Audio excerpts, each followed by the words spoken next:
Ada beberapa orang yang punya keyakinan tapi sumbernya nggak jelas. Contoh ya, dia meyakini katanya nih ya, orang kalau sudah meninggal dunia maka selama 40 hari arwahnya itu balik pulang, nengokin keluarganya. Di Jawa ada keyakinan pas saat bulan Ruah. Bapak tahu bulan Ruah, Pak? Bulan Ruah itu bulan apa? Sya'ban. Kenapa disebut sebagai bulan Ruah? Dari kata arwah. Ketika bulan Ruah, arwah itu balik ke rumah, minta untuk dikirimi doa. Makanya mereka mengadakan acara namanya ruahan. Studio ANB belakangnya itu kuburan. Pas Sya'ban ada orang menyelenggarakan ruahan di situ. Ngirim doa-doa, ada pengajiannya, makan-makan di kuburan. Karena mereka meyakini bahwasanya saat ruah, arwah itu butuh dikirimi doa. Kalau keyakinan kita, arwah itu butuh dikirimi doa kapan, Pak? Setiap saat. Tidak ada istilah bulan ruah, tidak ada istilah bulan A, bulan B. Setiap saat arwah butuh dikirimi doa. Dan karena ikatan iman, maka doa orang yang hidup dari siapapun kepada mukmin siapapun bisa sampai. Tidak harus ada hubungan keluarga. Khatib berdoa pada saat Jumatan. Allahumma gfir lil mu'minina wal mu'minat wal muslimina wal muslimat al ahya'i minhum wal amwat. Yang merem langsung melek. Khutbahnya mau selesai. Kapan jamaah itu mulai bangun ketika mendengarkan khutbah?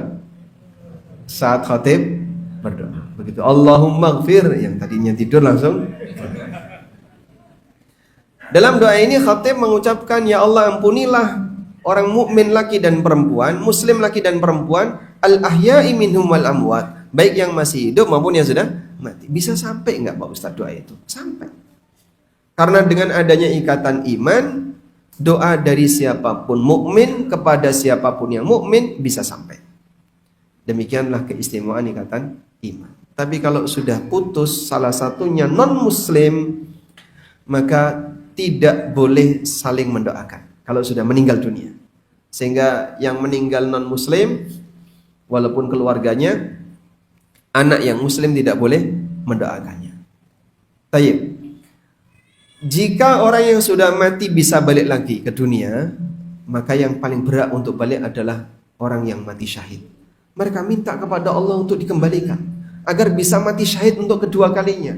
Melihat betapa besarnya pahala bagi mereka yang mati syahid. Sahabat Abdullah bin Amr, ayahnya Jabir, pengen mati syahid untuk yang kedua kalinya. Pengen balik lagi ke dunia biar bisa mati syahid yang kedua kalinya. Tapi itu tidak mungkin. Maka nggak ada ceritanya orang yang sudah mati arwahnya balik kembali. Di pelosok-pelosok kampung masih ada seperti itu, Pak. Saya punya tetangga yang beliau itu setiap pagi ngasih sajen makanan. Makanan ada nasi, ada ikan asin, ada sayur, ditaruh di meja yang ini adalah tempat simbahnya meninggal. Ditaruh di meja dalam satu ruangan, itu tempat simbahnya meninggal. Saya sempat lihat itu sajennya. Begitu berkurang, seneng. Kok ikannya hilang? Oh, simbah seneng ikan. Ternyata kucing. Ya kan enggak tahu kalau yang makan bisa jadi tikus, bisa jadi kucing. Karena yang hilang selalu ikannya, Pak, lauknya. Oh, dulu simbah itu seneng nasi, kok sekarang jadi seneng lauk. Mungkin beli lagi diet. Masya Allah. Ada-ada saja. Dan di daerah Jawa cukup banyak kayak gini ya. Ketika ditanya dari mana, oh jarene seperti itu. Tahu jarene Pak? Katanya. Itu sampai kalau mau dikumpulkan bisa jadi buku Pak. Al-Aqidah Al-Jariniyah. Kumpulan akidah katanya. karena nggak ada dasarnya. Maka kita perlu belajar tentang seperti apa sih keyakinan yang benar tentang masalah kematian. Karena kalau kita nggak belajar, kadang terisi dengan akidah katanya tadi. Dan masing-masing daerah mungkin punya akidah yang beragam. Sunda Wiwitan punya sendiri. Orang Banten juga punya sendiri. Nanti Jawa Timur punya sendiri, Jawa Tengah punya sendiri. Berbeda-beda tergantung budaya. Berbudaya boleh nggak? Tapi jangan jadikan budaya sebagai agama. Kapan budaya itu jadi agama? Tatkala budaya dijadikan sebagai landasan keyakinan. Sehingga orang meyakini tertentu karena budaya. Dan itu terjadi di saat orang sama sekali tidak pernah belajar. Maka nanti dia akidahnya sumbernya budaya. Sehingga yang dia tahu tentang keyakinan tertentu ya dari budaya. Misalnya saya sebagai orang Jawa yang dulu punya banyak keyakinan dari hasil budaya. Jadi ini simbah dulu seperti ini. Katanya nenek kita kayak gini. Katanya kakek kita dulu seperti ini. Katanya itu banyak sekali. Saat belajar tauhid, belajar akidah, crash. Loh, katanya dulu kayak gini kok nggak bener kan ini. Pembersihan kotoran akidah yang bersumber dari keyakinan jahiliyah tadi berkurang satu demi satu. Disitulah manfaatnya saat seseorang belajar akidah Ahlussunnah, nanti pengaruhnya adalah dia akan membersihkan satu demi satu keyakinan-keyakinan yang nggak benar di masyarakat. Alhamdulillah mungkin kalau Anda tinggal di kota, suasana seperti ini tidak lebih kuat daripada yang tinggal di daerah. Tapi mungkin ya, ada penyakit yang baru. Hedonisme, materialisme, dan aneka aliran-aliran yang terlalu dominan cinta dunia. Yang itu barangkali tidak lebih kuat dibandingkan yang ada di daerah. Allah Subhanahu wa taala kemudian mengatakan kepada ayahnya Jabir, "Innahu sabaqa minni annahum ilaina la yurja' annahum ilaiha la yurja'un." Telah aku tetapkan bahwa mereka yang telah mati tidak mungkin kembali ke dunia. Lalu ayahmu berkata, "Ya Rabbi, fa'abligh man warai." Ya Allah, kalau begitu sampaikan kabar ini kepada orang-orang yang aku tinggalkan di dunia, yang mereka belum mati. Lalu Allah Subhanahu wa taala sampaikan pesan ini dalam bentuk Allah turunkan firman-Nya di surat Ali Imran ayat 169. Wala tahsabannal ladzina qutilu fi sabilillahi amwata. Jangan kalian menyangka orang yang terbunuh di jalan Allah itu mati. Bal ahya, sejatinya mereka hidup. Maka kaum muslimin di Palestina sejatinya mereka hidup. Dan kehidupan mereka pasca dibantai Israel lebih indah daripada kehidupan mereka sebelum mati. Kehidupan yang dialami oleh orang-orang muslim Palestina yang dibunuh oleh tentara-tentara Israel lebih indah, lebih penuh dengan kenikmatan dibandingkan kehidupan mereka ketika di dunia. Inda rabbihim yurzaqun, karena mereka diberi rizki yang banyak oleh Allah, diberi kenikmatan yang banyak oleh Allah. Memang kita memandang itu sebagai sebuah musibah. Di saat kaum muslimin dijajah oleh orang kafir, kita benci sama Yahudi, benci sama orang-orang zalim itu. Tapi di satu sisi kita meyakini mereka diberi balasan oleh Allah dengan balasan yang indah bagi mereka yang mati dalam keadaan beriman. Tapi kalau orang Palestina beragama Nasrani dibunuh orang Yahudi, ya sama saja. Orang kafir melawan orang kafir, siapapun yang mati tidak akan mendapatkan kelebihan dari Allah Subhanahu wa taala. Selanjutnya kita beralih ke catatan yang kedua, mengenai istilah fitnah kubur. Fitnah itu apa, Pak? Ujian.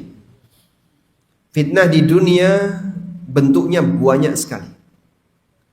Dan bahkan siapapun yang ada di sekitar kita bisa menjadi potensi fitnah.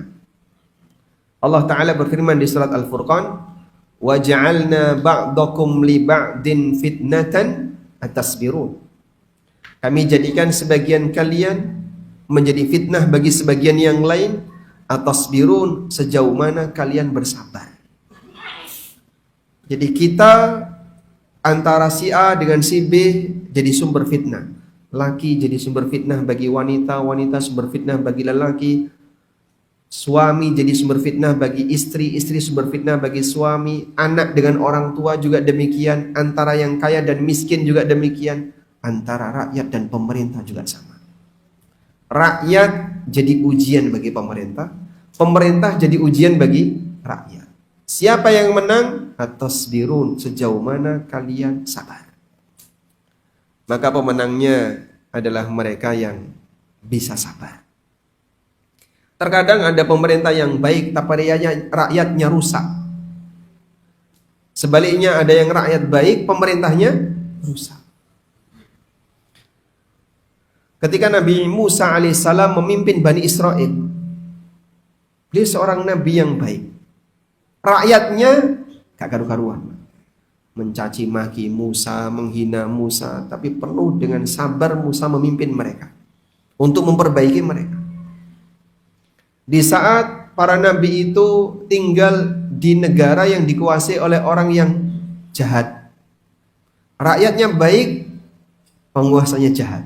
Nabi Ibrahim pernah tinggal di daerah yang dikuasai oleh Namrud, sehingga terjadilah siklus kehidupan yang Allah ceritakan dalam Al-Quran, interaksi antara si A dengan si B yang masing-masing jadi fitnah. Karena itu saat Anda berinteraksi dengan orang lain, satu kaca kunci, jangan sampai aku berada di pihak yang berbuat dosa.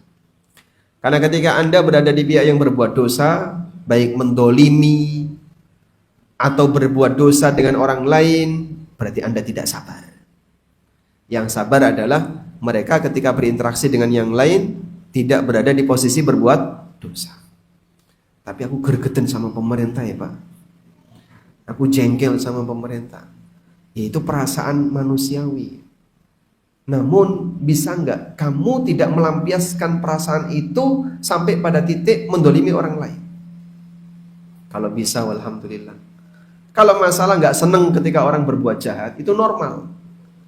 Sehingga bukan berarti saat ada sebagian asatidzah yang memberikan arahan kepada masyarakat untuk bersikap tenang, tidak emosi, tidak mencaci maki, wah, antek pemerintah. Kita tidak pernah melakukan praktek seperti itu, bukan dalam rangka untuk menjilat siapapun. Cuman kita ingin menenangkan. Kau boleh saja benci, itu manusiawi. Ketika kita nggak senang sama orang yang jahat kan, normal ya. Saat kamu melihat ada orang bertindak jahat, orang bertindak yang nggak benar, dolim dan seterusnya, normal kau nggak suka. Tapi kalau sampai pada titik ketika kau berbuat maksiat di situ, ya, salah juga. Nah, Allah Subhanahu wa taala berikan kepada hamba yang berada di alam kubur fitnah yang disebut dengan fitnah kubur. Apa itu fitnah kubur? Para ulama mengatakan yang disebut dengan fitnah kubur adalah pertanyaan malaikat mungkar dan nakir. Pertanyaan malaikat mungkar dan nakir yang akan bertanya kepada hambanya saat pertama kali dia sudah dimakamkan. Begitu selesai diuruk, dimakamkan, malaikat mungkar nakir datang. Pak, apakah nunggu orang yang mengantarkan ini pulang? Atau dia sudah datang, mereka sudah datang sebelum orang ini pulang? Ada dua pendapat di situ. Ada yang mengatakan malaikat mungkar nakir datang walaupun yang mengantarkan jenazah ini belum pulang. Makanya Rasulullah SAW pada saat beliau mengantarkan jenazah, beliau sallallahu alaihi wasallam selesai jenazah itu diuruk, beliau minta kepada para sahabat, istaghfiru li akhikum wasalu lahu tathbit fa innahu al-ana yus'al.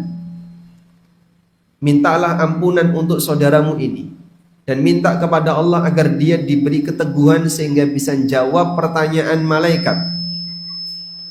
Fa innahu al-ana yus'al, karena dia sekarang sedang ditanya. Karena dia sekarang sedang ditanya. Maka selesai memakamkan jenazah, kita dianjurkan ngambil tanah, terus Bapak uruk di permukaan kuburan sebanyak 3 kali. Ngambil segenggam tanah diuruk, ngambil lagi diuruk sebanyak 3 kali. Sambil membaca Allahumma gfir lahu wa tsabbithu bil qaulis tsabit. Hafal doanya? Coba diulang.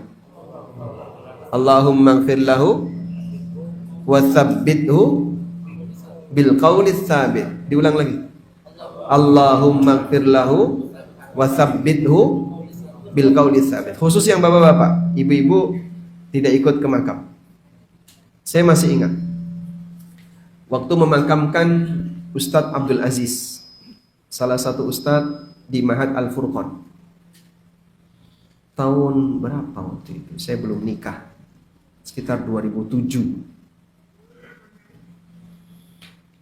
Jadi saat saya selesai makamkan, selesai diuruk, tiba-tiba Ustadz Aunur Rafiq Gufran yang baru meninggal kemarin.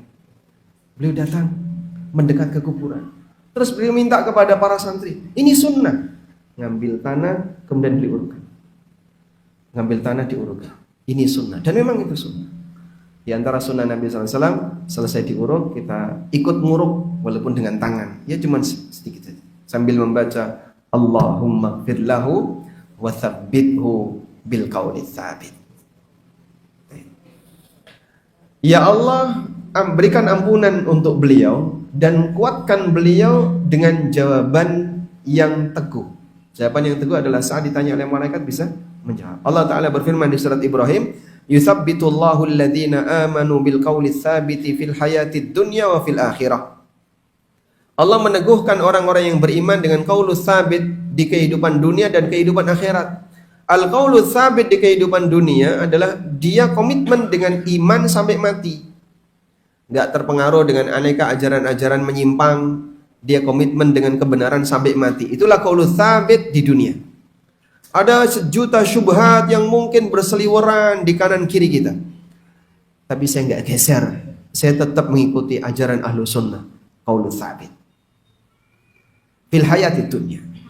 Wa fil akhirah, dan ketika di akhirat. Dan di akhirat adalah pada saat dia ditanya oleh malaikat mungkar nakir, bisa jawab dengan benar.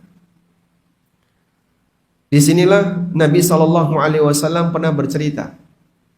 Pertanyaan di akhirat sudah diberitahu. Pertanyaannya dibocorkan, jawabannya diberitahu, tapi bisa menjawab bukan karena hafalan. Man rabbuka? Jawabannya apa, Pak? Rabbi Allah. Man nabiyuka? Wah, bisa jawab, Pak. Kalau pakai pilihan ganda, walaupun pilihan jawabannya ada 10, saya tahu mana jawaban yang benar. Cuman jawaban di alam kubur bukan karena hasil hafalan, tapi dari praktek amalan. Al-Barra bin Azib bercerita bahwa Nabi SAW pernah bersabda, seorang muslim apabila ditanya di alam kuburnya, maka ia akan bersaksi la ilaha illallah wa anna Muhammadan Rasulullah. Kemudian Nabi SAW mengatakan, fahuwa qauluhu ta'ala, itulah firman Allah Ta'ala, yuthabbitullahu alladhina amanu fil hayatid dunya wa fil akhirah. Allah memberikan keteguhan hati dan ucapan yang kokoh, bil qaulis tsabit, ucapan yang kuat bagi orang yang beriman di kehidupan dunia dan kehidupan akhirat. Dalam riwayat yang lain dari Asma binti Abu Bakar bahwa Nabi SAW pernah berkhutbah dan beliau menyebutkan tentang fitnah kubur. Setelah itu beliau menyampaikan muqaddimah khutbah. Beliau berpesan, ma min syai'in lam akun urituhu illa ra'aituhu fi maqami. Bapak lihat mimbar ini. Rasulullah SAW berkhutbah di atas mimbar. Lalu beliau mengatakan, di tempat ini aku ditunjukkan oleh Allah berbagai macam yang belum pernah ditunjukkan kepadaku. Hattal jannah wan nar, sampai ditunjukkan kepadaku surga dan neraka. Di atas mimbar Nabi SAW melihat surga dan neraka. Di depan beliau penuh dengan jamaah para sahabat. Tapi Nabi SAW di atas mimbar melihat surga dan neraka. Gimana, Pak? Sahabat melihat orang yang sedang melihat surga dan neraka. Anda melihat orang yang bercerita tentang orang yang melihat surga dan neraka. Sama atau beda? Kualitasnya beda. Sehingga pembawaan emosional yang disampaikan Nabi SAW, karena beliau melihat kejadian langsung, hal gaib itu ditampakkan oleh Allah di depan beliau di atas mimbar. Sahabat tidak melihat surga dan neraka, tapi beliau melihat Nabi SAW yang sedang cerita tentang surga dan neraka yang sedang beliau lihat. Makanya majlis Rasulullah SAW, majlis yang dipenuhi dengan iman, karena beliau menyampaikan dalam keadaan melihat langsung. Kalau saya bercerita dan saya pelaku kejadian, maka saya akan bisa membawakan cerita itu penuh dengan emosional. Tapi kalau saya bercerita tentang orang lain yang pernah mengalami, akan berbeda. Dan Anda cuma mendengar cerita dari orang yang menceritakan Nabi SAW pernah melihat, maka suasana emosinya berbeda. Sehingga para sahabat ketika itu betul-betul bisa meresapi bagaimana ceritanya Nabi SAW. Fa'uhiya ilayya, lalu diwahyukan kepadaku, annakum tuftanuna fi kuburikum qaribun min fitnatil masihid dajjal.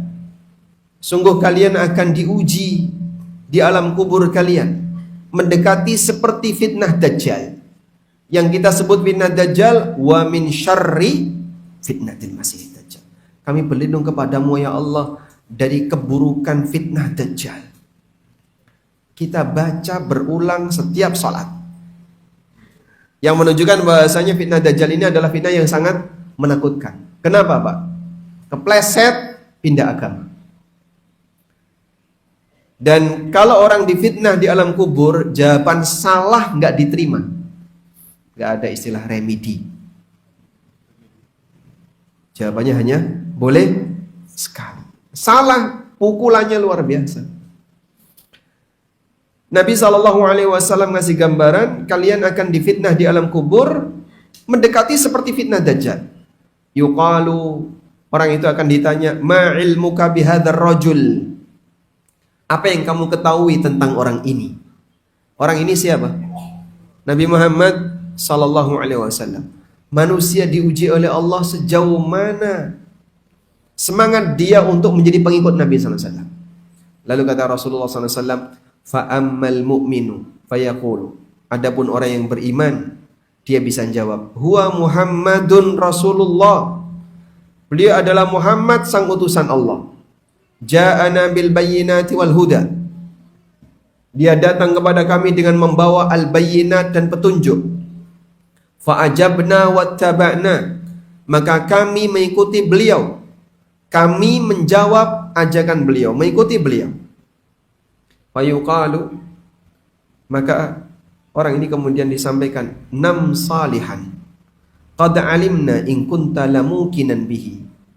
Silakan kamu tidur tenang. Silakan kamu tidur tenang. Dalam riwayat yang lain disebutkan, nam kanaumi arisin. Silakan kamu tidur seperti tidurnya pengantin baru yang menantikan kedatangan istrinya.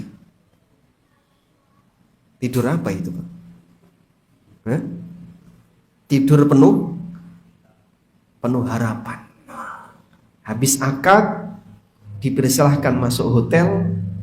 Silakan Bapak istirahat dulu, tidur, nanti istri Bapak datang. Bisa tidur nggak? Hah? Kenapa? Kok nggak bisa tidur, ngapain? Gimana? Kalau mimpi indah, cuman mimpi. Lalu Nabi SAW membandingkan jenis manusia yang kedua. Wa ammal munafiqu fayaqulu. Adapun orang munafik, dia memberikan jawaban, la adri, aku nggak tahu. Sami'tun nasa yaquluna syai'an faqultuhu. Ada orang yang bilang seperti itu lalu aku ikut-ikutan. Dan jawaban ini tidak diterima sehingga dia dihukum oleh malaikat, dipukul hancur. Maka jawaban salah tidak diterima. Kalau di dunia orang ketika menjawab salah mungkin masih ditoleransi, koreksi dulu jawabannya. Kalau di alam kubur tidak ada istilah remedi dan tidak bisa direvisi. Dalam hadis yang cukup panjang, Nabi SAW juga pernah menceritakan, orang mukmin bisa menjawab ketika ditanya siapa Rabbmu, siapa nabimu, apa yang kau pelajari, dia bisa jawab dengan benar. Adapun orang munafik dan orang kafir, saat dia ditanya oleh Allah Subhanahu wa taala, dia bilang la adri, aku enggak tahu. Ini bukan dari saya ya, itu disebutkan dalam teks hadis. La adri, aku enggak tahu. Ketika ditanya man rabbuka, la adri, siapa Tuhanmu? Aku enggak tahu. Padahal dulu dia punya Tuhan. Tapi selain Allah tidak boleh disebutkan. Maka saat jawaban itu salah, mereka hanya bisa menjawab la adri, aku enggak tahu. Inilah bahayanya ketika orang difitnah di alam kubur, tidak boleh ada jawaban yang salah. Dalam hadis dari Abu Sa'id Al-Khudri, Nabi SAW bersabda, Ayyuhan nas, inna hadhil ummah tubtala fi kuburiha.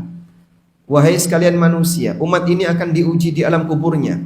Fa idzal insanu dufina fatafarraqa anhu ashabuhu.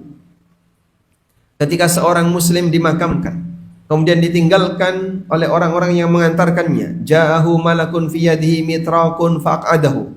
Datang malaikat dengan membawa pentung, dengan membawa gada di tangannya, faq'adahu, kemudian mendudukkan jenazahnya. Gimana Pak bisa didudukkan? Nanti sundul, kepentok kan? Kan atasnya apa? Papan. Gimana dia bisa didudukkan? Yang kamu lihat itu kuburan. Ini kejadiannya di alam kubur. Meskipun Pak, terkadang peristiwa gaib ini ditampakkan sebagian kepada manusia. Saya pernah dapat cerita. Insya Allah yang cerita ini orangnya jujur, bukan tipe orang yang suka ngarang. Kejadiannya ada di pemakaman di Jalan Magelang, Jogja. Ada dua orang yang mati di hari yang sama, tetanggaan, si A sama si B, sehingga lokasi makamnya sama. Lalu oleh juru kunci dibuatkan dua lubang, lubang A dan lubang B. Sebenarnya keluarga sudah menentukan, ini lubang untuk jenazah A, ini lubang untuk jenazah B. Nah, saat A ini duluan dimakamkan, ternyata dia ditaruh salah lubang, ditaruh di lubangnya B. Ya? Selesai pemakaman, barulah jenazah B datang. Keluarganya nggak terima. Saya pengen bapak ada di situ, jangan di sini. Ini sudah dimakamkan, udahlah pakai yang itu. Enggak, pokoknya ini harus dibongkar, pindah ke sini. Akhirnya terpaksa dibongkar, karena baru saja dimakamkan ya. Terpaksa dibongkar. Ketika dibongkar, yang bongkar itu melihat jenazah itu duduk. Ya kepalanya apa? Jedot papan, jedot ini tanah di atasnya, duduk. Padahal sebelumnya tidur. Tapi saat dibongkar, dia melihat jenazah itu duduk, walaupun duduknya tidak sempurna. Hal gaib terkadang ditampakkan oleh Allah Subhanahu wa taala. Qala, kemudian malaikat ini bertanya, "Ma taqulu fi hadzal rajul?" Apa yang kau sampaikan tentang orang ini? Fa in kana mu'minan qal, jika dia orang mukmin maka dia bisa menjawab asyhadu an la ilaha illallah wa anna Muhammadan abduhu wa rasuluh. Fa yaqulu, maka malaikat ini menjawab sadaqta, jawabannya benar. Adapun orang munafik, maka dia tidak bisa memberikan jawaban. Dia hanya menjawab apa tadi, Pak? La adri. Aku enggak tahu. Ada beberapa orang yang diselamatkan dari fitnah kubur. Di antaranya, pertama, orang yang meninggal dalam kondisi ribat, berjaga di daerah perbatasan. Dari Salman Al-Farisi radhiyallahu anhu, Nabi SAW pernah bersabda, "Ribatu yaumin wa laylah khairun min siyami syahrin wa qiyamihi." Berjaga sehari semalam di jalan Allah lebih baik daripada tahajud dan puasa sunnah sebulan. Wa in mata jara alaihi amalu Kalau dia mati maka amalnya terus mengalir, pahala amalnya terus mengalir. Alladzi kana ya'maluhu, sesuai dengan kebiasaan amal soleh yang dia lakukan. Wa ujri alaihi rizquhu, dan dia diberi rizki oleh Allah. Wa aminal fattan, dan dia aman dari fitnah. Yang dimaksud adalah aman dari fitnah kubur. Yang kedua, orang yang mati di medan jihad. Rasulullah sallallahu alaihi wasallam pernah ditanya, "Ya Rasulullah, ma balul mu'minina yuftanuna fi kuburihim illa syahid?" Ya wahai Rasulullah, mengapa orang mukmin diuji di alam kubur kecuali yang mati syahid? Kenapa yang mati syahid tidak diuji? Jawab Nabi sallallahu alaihi wasallam, "Kafa bi bariqatis suyufi ala ra'sihi fitnah." Cukuplah kilatan pedang yang dia lihat saat dia perang, itu sudah menjadi ujian bagi dia. Karena orang ketika berada di tengah berkecamuknya perang, salah satu di antara ujiannya apa? Saya sebentar lagi akan mati. Nah, sehingga ketika dia mati, itu sudah bisa menggantikan fitnah kubur. Selanjutnya, jika orang yang mati syahid tidak diuji, tidak ditanya oleh malaikat Munkar dan Nakir, maka manusia yang derajatnya lebih tinggi daripada yang mati syahid juga tidak diuji. Siapa Pak yang derajatnya lebih tinggi? Ada an-nabiyun, was-siddiqun, wasyuhada. Syuhada itu derajat ketiga. Derajat yang pertama siapa? Para nabi. Derajat kedua, siddiqun. Abu Bakar lebih tinggi daripada Umar. Gelarnya Abu Bakar apa? Siddiq. Apa gelarnya Umar? Syahid. Umar bin Khattab radhiyallahu anhu atau Nabi SAW pernah bersama dengan sahabat Abu Bakar, Umar, dan Utsman naik ke bukit Uhud. Sesampainya di atas Uhud, bukit ini bergetar. Kemudian Nabi SAW menghentakkan kaki beliau sambil mengatakan, "Uthbut ya Uhud, fa inna ma 'alaika illa nabiyyun wa siddiqun wa syahidan." Tenang wahai Uhud, di atasmu sekarang itu ada seorang nabi, ada seorang siddiq, dan ada dua orang yang mati syahid. Yang dimaksud dua orang mati syahid siapa? Umar dan Utsman. Orang yang masih hidup tadi disebut oleh Nabi SAW sebagai syahid, padahal orangnya masih hidup. Itulah keistimewaan Umar dan Utsman. Selanjutnya, manusia ketiga yang diberi jaminan keamanan dari azab kubur atau dari fitnah kubur adalah orang yang mati di malam Jumat atau hari Jumat. Nabi SAW pernah bersabda, "Ma min muslimin yamutu yaumal jum'ah aw lailatal jum'ah illa waqahu Allahu fitnatal qabri." Tidak ada seorang muslim yang mati di hari Jumat atau malam Jumat kecuali Allah akan lindungi dia dari fitnah kubur. Dan ini mungkin bisa direncanakan, tapi tidak bisa dipastikan. Aku pingin mati malam Jumat, pingin mati di hari Jumat. Memastikan bisa nggak? Memastikan? Nggak bisa. Kalau berkeinginan, boleh. Maka manusia bisa berharap dengan cara berdoa.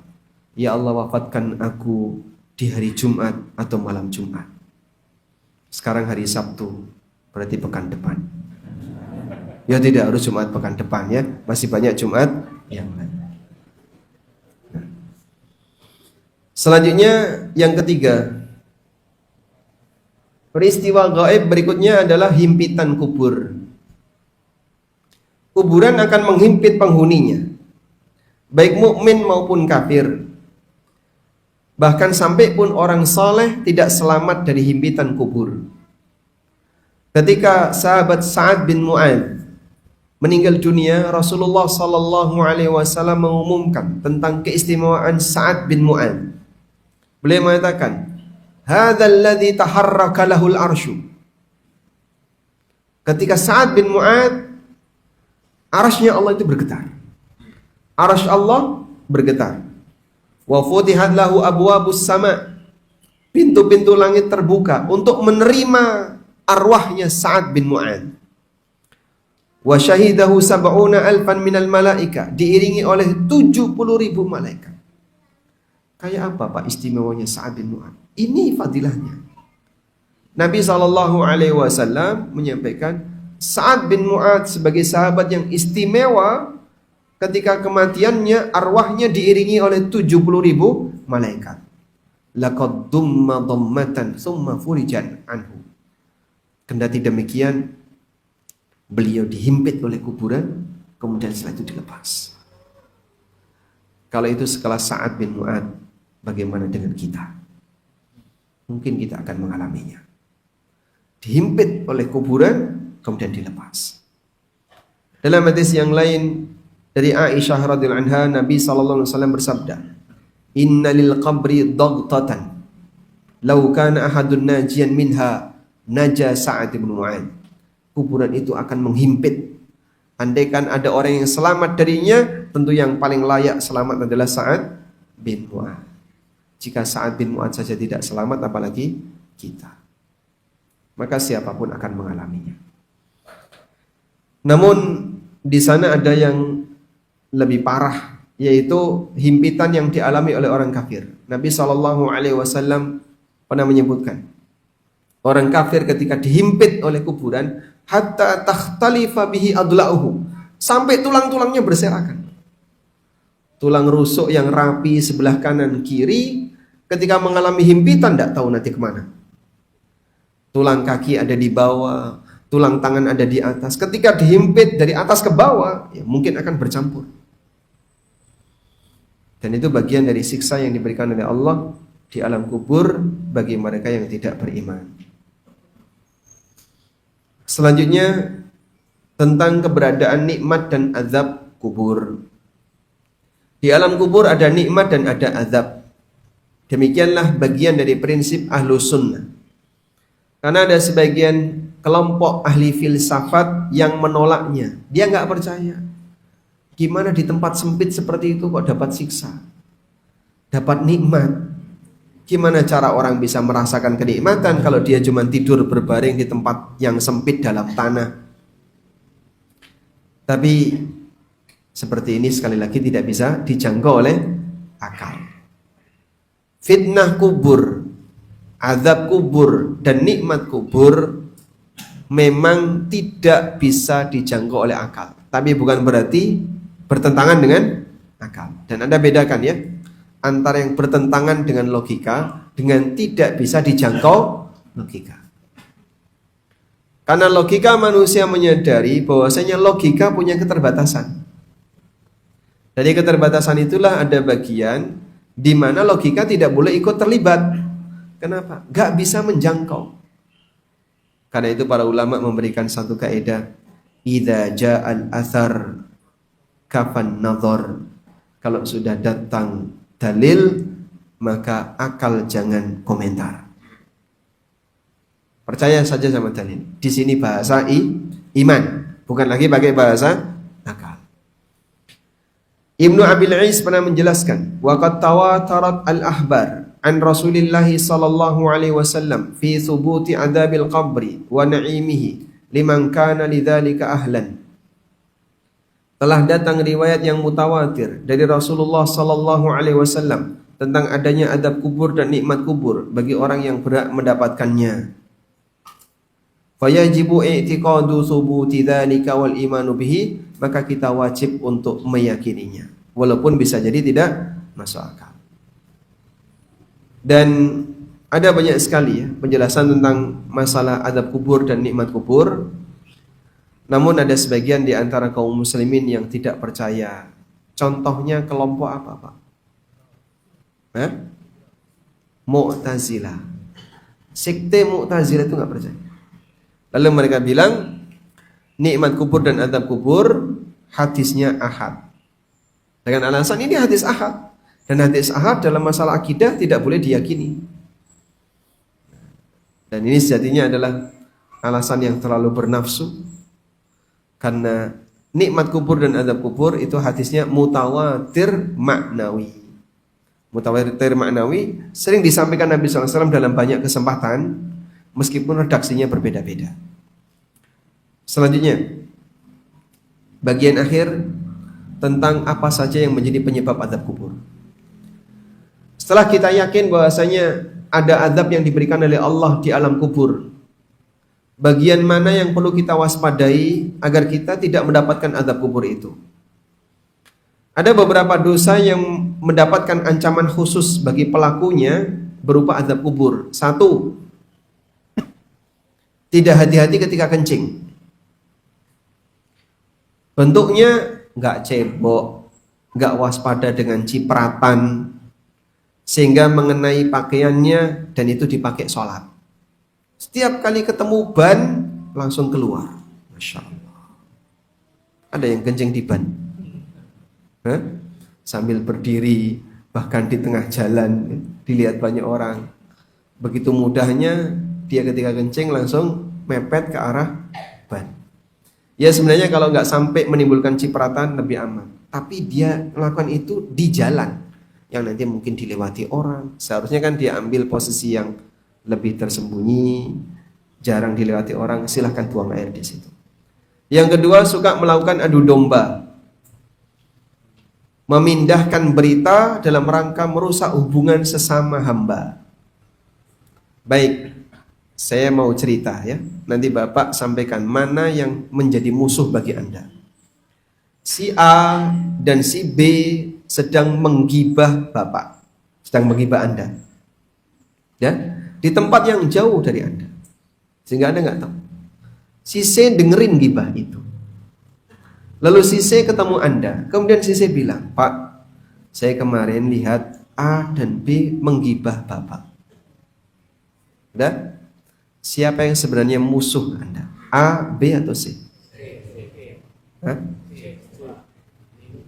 Kenapa nggak semuanya? A, B, C atau C saja? C saja. Kenapa? Inilah nama.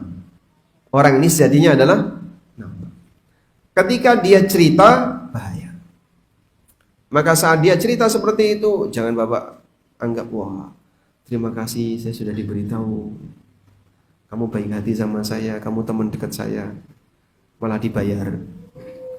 Padahal sejatinya orang ini adalah pemicu permusuhan. Nabi SAW pernah melewati 2 kuburan. Lalu beliau bersabda, innahuma la yu'adzaban wa ma yu'adzabani fi kabirin. 2 penghuni kubur ini sedang disiksa. Padahal mereka tidaklah disiksa karena sesuatu yang berat untuk ditinggalkan. Ama ahaduhuma fakana yas'i bin namimah. Fakana yas'a bin namimah. Yang satu suka menyebarkan adu domba. Fakana al-akhar la yastanzihu min baulihi. Sedangkan yang kedua enggak hati-hati ketika kencing, sehingga nyiprat-nyiprat, kadang enggak cebok, terus pakaiannya kena najis, enggak gubris, akhirnya dipakai sholat. Kemudian Nabi SAW mengambil pelepah kurma, lalu beliau bagi 2, terus ditancapkan di masing-masing kuburannya, sambil mengatakan la'allahu yukhaffafu anhumal adzabu ma lam yaibasa. Semoga ini meringankan hukumannya selama belum kering. Dan pendapat yang lebih tepat, ini khusus untuk Nabi SAW. Dengan alasan, 1, Rasulullah SAW tidak melakukan ini kecuali pada 2 kuburan tadi. Andaikan seperti ini bermanfaat setiap saat untuk seluruh penduduk kuburan, penghuni kubur, maka Nabi SAW akan melakukan di semua kuburan dalam rangka memberi manfaat bagi mereka. Tapi kenyataannya beliau hanya lakukan di 2 kuburan ini.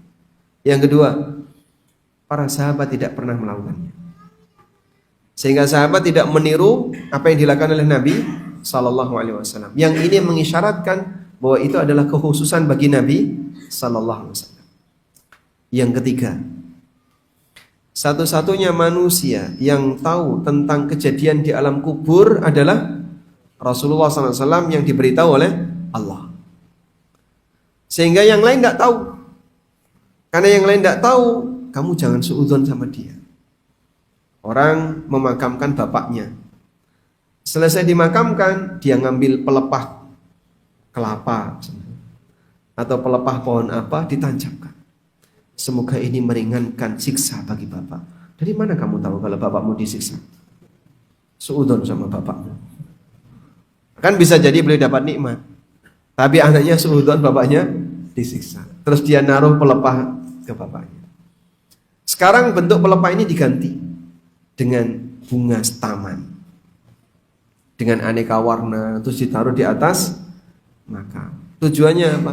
Semoga ini meringankan siksanya selama belum kering. Sampai orang kafir juga dikasih kayak gitu. Akhirnya ini jadi budaya berangkat dari keyakinan. Dari mana keyakinan itu? Loh, katanya kayak gitu. Jari ini berangkat dari apa? Budaya yang mewarnai keyakinan. Tapi sampai pada bentuk amalan. Terus yang benar gimana, Pak? Doakan. Bukan dengan benda-benda seperti ini. Karena ini kekhususan bagi Nabi Sallallahu Alaihi Wasallam. Tapi kalau Bapak mendoakan orang yang sudah meninggal dunia, bisa sampai kepada yang bersangkutan kapanpun, dimanapun. Karena mendoakan orang yang sudah mati tidak harus datang ziarah ke kuburannya. Wallahu ta'ala alam. Kemudian yang ketiga, menyebarkan dusta, memboikot Al-Quran, praktek zina dan riba. Semua dosa itu disebutkan dalam satu hadis yang menjelaskan tentang hukuman-hukuman di alam kubur. Samurah bin Jundub pernah menyampaikan bahwa Rasulullah Sallallahu Alaihi Wasallam apabila selesai salat, beliau biasa menghadap ke arah sahabat, lalu beliau bertanya, adakah di antara kalian yang bermimpi? Karena beliau mau mentakwil. Suatu ketika beliau bertanya, tapi tidak ada satupun sahabat yang menjawab. Kemudian Nabi Sallallahu Alaihi Wasallam menceritakan mimpinya. Walakinni ra'aitul lailata al-barihah. Aku bermimpi tadi malam. Rajulaini atani. Ada dua orang yang mendatangiku. Fa akhadha biyadi. Kemudian beliau memegang kedua tanganku. Fa akhrajani ilal ardil muqaddasah. Kemudian beliau mengeluarkanku dan menuju ke tanah suci. Setelah itu aku diminta untuk naik. Disitulah aku melihat berbagai macam pemandangan. Nabi SAW menyampaikan dalam peristiwa mimpi itu pemandangan yang beliau lihat. Aku melihat ada seorang pria yang duduk dan seorang lagi berdiri di sampingnya dengan membawa pengait dari besi. Gancu, pengait dari besi. Orang yang berdiri itu memasukkan pengait ke sudut mulutnya di arah pipinya hingga menembus ke belakang kepalanya. Pengaitnya di gancu tadi dimasukkan ke dalam mulut, kemudian ditarik ke belakang. Lalu ia lakukan yang sama di sisi mulut yang lain. Setelah kanan sobek sampai belakang, dia pindah ke kiri, sobek ke belakang. Setelah yang satu pulih, dia mengulanginya lagi. Terus seperti itu. Sobek yang kanan sampai belakang, kemudian ganti yang kiri, yang kanan pulih, dikembalikan. Aku bertanya, siapakah orang ini? Malaikat menjawab, intalik, kita lanjutkan perjalanan. Kami pun melanjutkan perjalanan hingga kami melihat peristiwa aneh yang kedua. Ada seorang pria berbaring telentang dan seorang lagi berdiri di atas kepalanya dengan membawa batu besar. Batu itu dijatuhkan ke kepala orang yang tidur tadi sampai pecah. Lalu batu itu gelinding.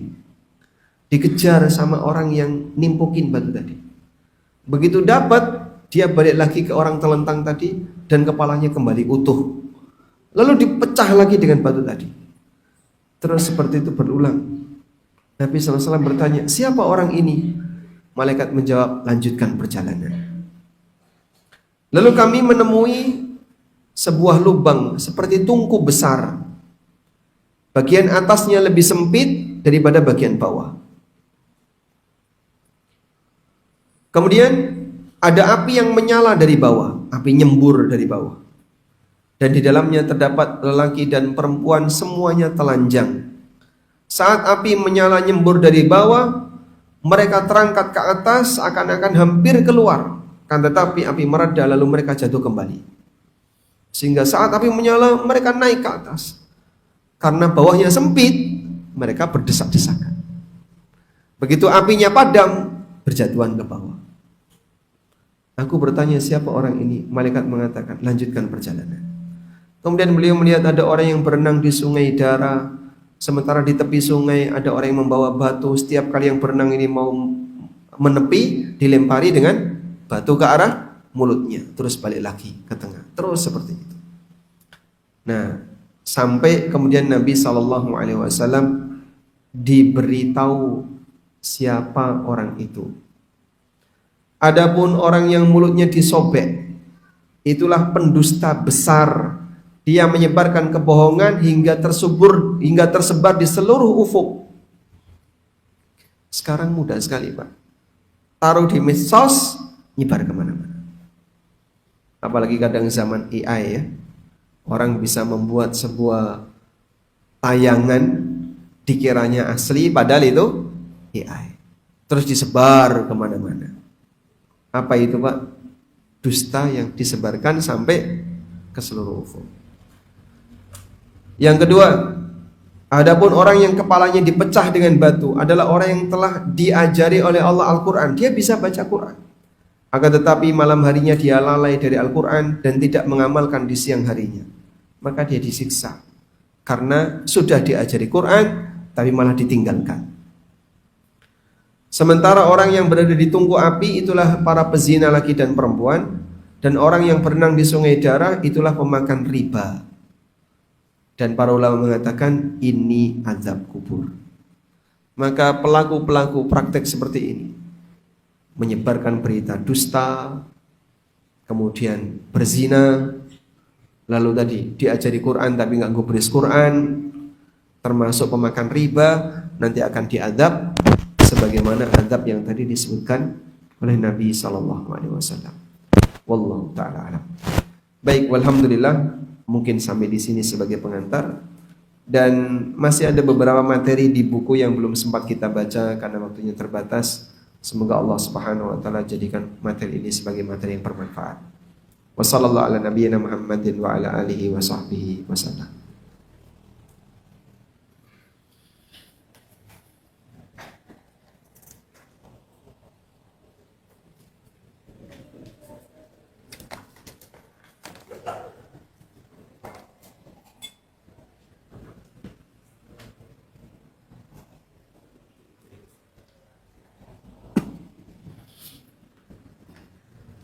Ada pertanyaan?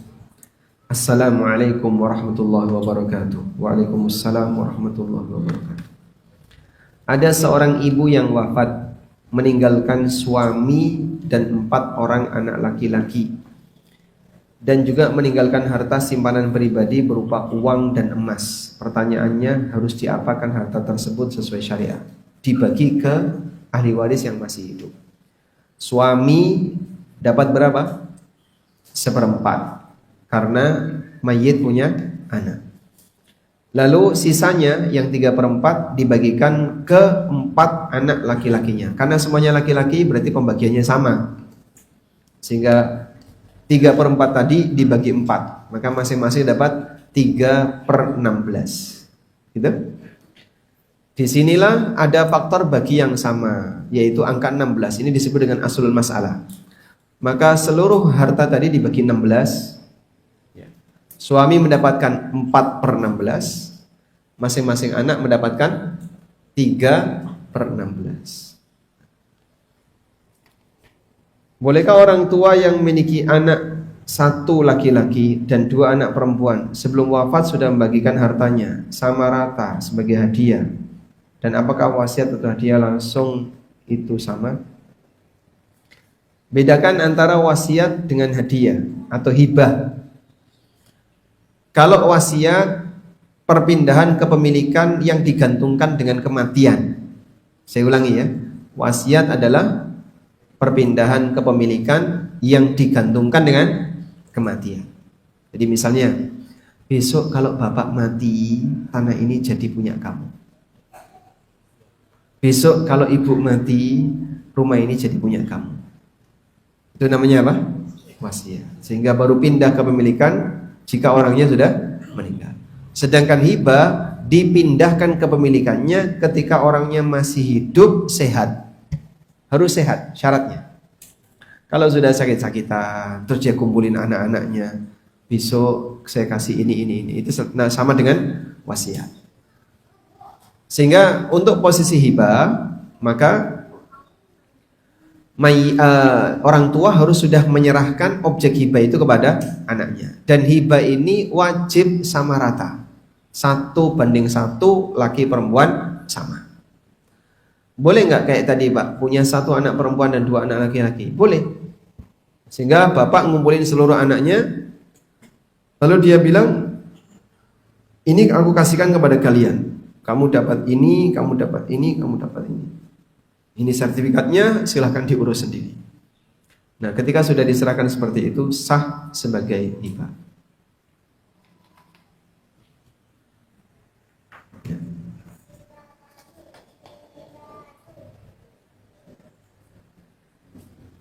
Assalamualaikum. Waalaikumsalam. Keselamatan di alam kubur apakah menjamin keselamatan saat yaumul hisab, mizan hingga sirat?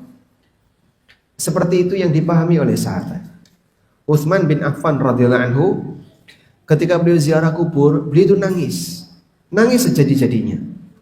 Tapi saat beliau mendengar peringatan tentang akhirat, beliau biasa, nggak sampai nangis. Saat beliau ditanya, kenapa ketika ziarah kubur beliau nangis? Tapi kalau dengar ceramah tentang surga dan neraka tidak nangis. Lalu Utsman menyampaikan, ini adalah awal dari akhirat. Ketika dia di alam kubur dalam kondisi baik, maka kelanjutannya baik. Dan ketika di alam kubur dia dalam keadaan dihukum, maka kelanjutannya dia akan dihukum. Sehingga orang yang selamat di alam kubur, insya Allah juga akan selamat kelak di yaumil qiyamah. Bagaimana bahasa manusia di akhirat? Karena ada yang bilang menggunakan bahasa Arab, sehingga harus belajar bahasa Arab dari sekarang.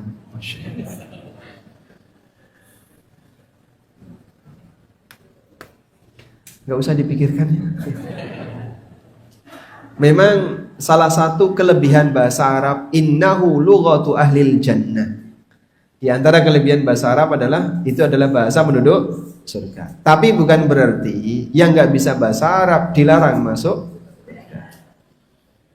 Karena orang Arab yang tidak beriman nggak masuk surga. Abu Jahal itu nggak masuk surga, Pak. Abu Lahab bisa nggak bahasa Arab, Pak? Abu Lahab, hah? Bisa. Sehingga dia orang Arab, sejak kecil berbahasa Arab, tapi tidak beriman, maka dia tidak bisa masuk surga. Lahir di Arab, besar di Arab, makanannya makanan Arab, nggak bisa bahasa Arab. Onta. Apakah ahlul bid'ah bisa menjawab pertanyaan malaikat, siapa nabimu? Nabi SAW tadi menyebutkan munafik. Dan memang di antara sebutan untuk orang yang pemikiran menyimpang, amaliyahnya juga amaliyah menyimpang, aktivitasnya aktivitas menyimpang, agamanya ini diubah. Dari yang dulu diajarkan Nabi SAW banyak dia ubah, baik akidahnya, amaliyahnya dan seterusnya. Dan tadi saat dia ditanya, mereka menjawab la adri. Makanya kita berusaha untuk belajar dengan berusaha membersihkan akidah-akidah, jangan sampai akidah kita kotor dengan kayak tadi Pak ya. Karena masalah apa? Budaya tapi dijadikan sebagai landasan keyakinan.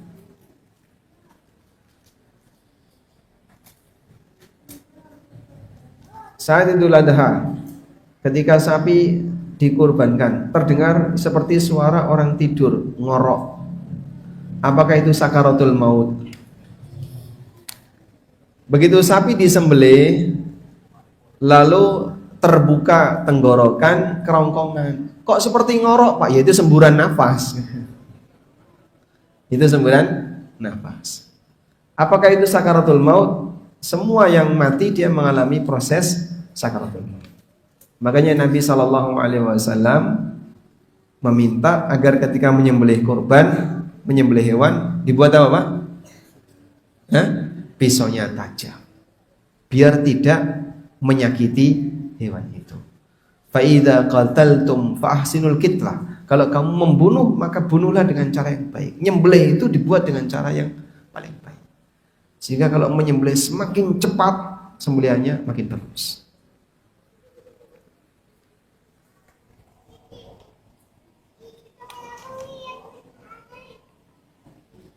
Assalamualaikum. Waalaikumsalam. Ketika seseorang akan meninggal dan sebelumnya sakit-sakitan, sering diperlihatkan keluarganya, ibu, bapaknya, neneknya yang sudah meninggal. Pertanyaannya, apakah yang datang itu setan menyerupai keluarganya atau malaikat pencabut nyawa? Bisa jadi itu mimpi. Sehingga lihat bapak dan ibunya tapi dalam mimpi, terus dia ceritakan ketika sadar. Orang sakit kan kadang mimpi tapi seperti kenyataan.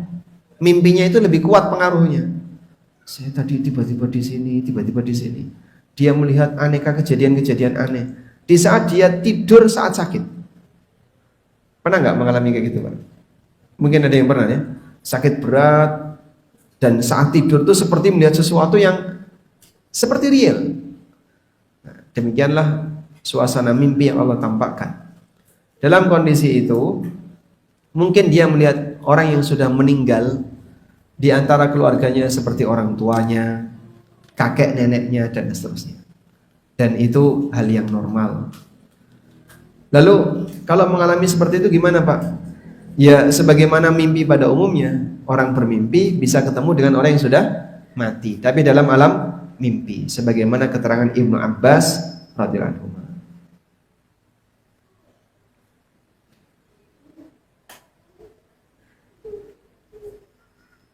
Apakah benar jika kita mimpi bertemu dengan orang yang sudah mati, itu menunjukkan roh kita sedang dipertemukan? Ini keterangan Ibnu Abbas, di buku saya sebutkan ya. Kalau di buku Bila Aku Mati, itu di pembahasan tentang catatan tentang arwah. Catatan tentang arwah di situ saya sebutkan. Di antara yang terjadi dalam mimpi adalah arwah orang yang hidup dan arwah orang yang sudah mati bisa bertemu. Coba kita carikan halaman berapa, ketemu nggak?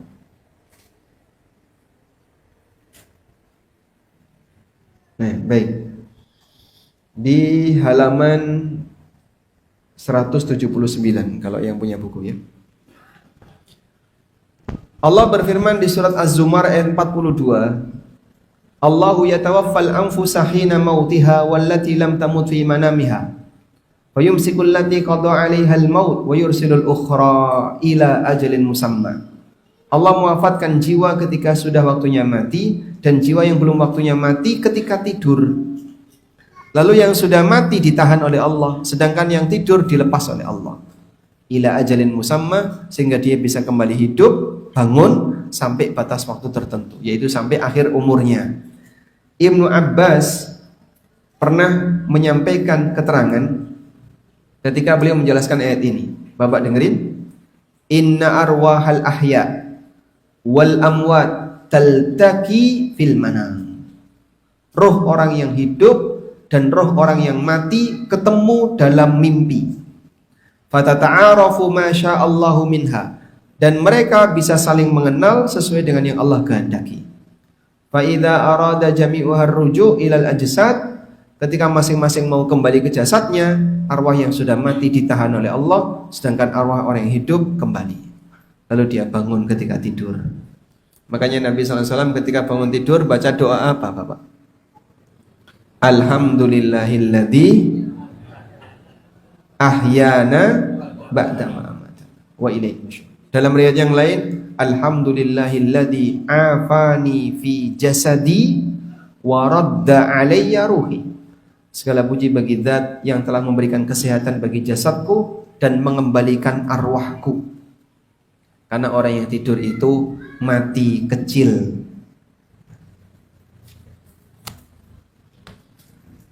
Masya Allah. Tahun 99 saya punya kredit telepon. Oh, kok telepon? Teflon. Jauh sekali. Apaan ya? Tahun 99 saya punya utang kredit teflon penggorengan seharga 600.000. Tapi cara pembayarannya 50.000 kali 12 bulan. Sudah saya bayar 2 kali 100.000 dan utang saya masih 500.000. Sekarang ketika saya ingin membayarkan utang saya sudah hilang kontak dengan orang yang ngutangi tadi. Salah teflon. Yang ingin saya tanyakan bagaimana cara melunasi utang itu.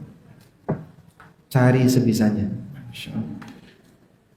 99 ya. Berarti pasca reformasi sampai sekarang itu udah bolak-balik pemilu dan ganti presiden. Ya semoga orangnya masih hidup.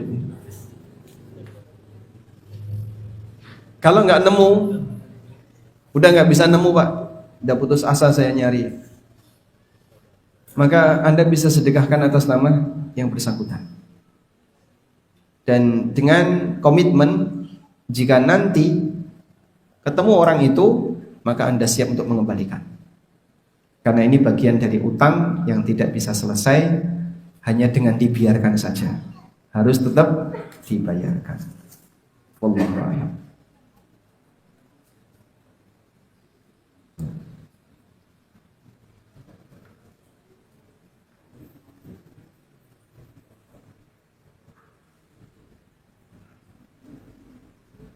Assalamualaikum. Waalaikumsalam. Saya pernah dirawat, di depan bangsal saya ada pasien baru yang teriak-teriak lapar. Sementara nakes tidak membolehkan karena harus dipuasakan sebelum tindakan. Selang 30 menit kemudian beliau meninggal dunia. Teriakan rasa lapar tersebut apakah bentuk sakaratul maut atau bentuk syahwat dunia seorang manusia? Memastikan mungkin kita tidak tahu ya. Tapi orang mengalami sakaratul maut dengan beragam cara. Rasulullah SAW sendiri mengalaminya. Sampai Aisyah radhiyallahu anha pernah mengatakan, "Ma akrahu syiddatal maut ba'da ra'aitun nabiyya sallallahu alaihi wasallam." Aku tidak menganggap buruk orang yang susah mati, orang yang mengalami kematian yang berat, setelah aku melihat kondisi yang dialami oleh Nabi SAW. Karena Nabi Muhammad SAW sebelum wafat beliau mengalami sakit yang sangat parah, 2 kali lipat dari sakit manusia biasa. Dan ketika seorang hamba mengalami itu, maka akan semakin meningkatkan derajatnya. Kalau dia punya dosa, sakit itu akan menghapus dosanya. Maka kalau ada orang yang sebelum mati dia sakit parah, Anda jangan seudon. Tuh lihat tuh, dia kualat. Makanya sakitnya separah itu. Bapak tahu dari mana? Bisa jadi justru dengan sakit itu dosanya berguguran. Sehingga ada orang sebelum meninggal, dia mungkin wajahnya pucat, ya. Kemudian badannya rusak, nggak karu-karuan. Anda jangan berpikiran negatif dulu. Bisa jadi sebaliknya, Allah Subhanahu wa taala memberikan keringanan bagi dia sehingga sakit ini bisa menggugurkan dosanya. Wallahu a'lam.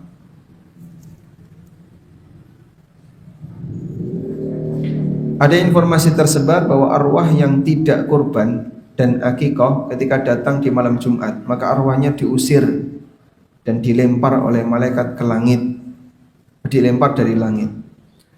Dari mana keyakinan ini kita tidak tahu ya. Karena kita tidak boleh meyakini sesuatu dari jari ini. Assalamualaikum. Waalaikumsalam. Mohon pencerahannya, apakah benar membaca surat Al-Mulk setiap malam bisa menebus kita dari azab kubur? Ada riwayat yang sahih tentang itu. Keutamaan surat Al-Mulk untuk dibaca setiap malam, maka dulu para sahabat menyebutnya sebagai surat Al-Mani'ah, surat penghalang azab. Karena di antara keutamaannya adalah ketika rutin dibaca di malam hari bisa menjadi penghalang azab kubur. Wallahu a'lam. Wa sallallahu ala nabiyyina Muhammadin wa ala alihi wa sahbihi wa sallam. Wa akhiru da'wana alhamdulillahi rabbil alamin. Wassalamualaikum warahmatullahi wabarakatuh.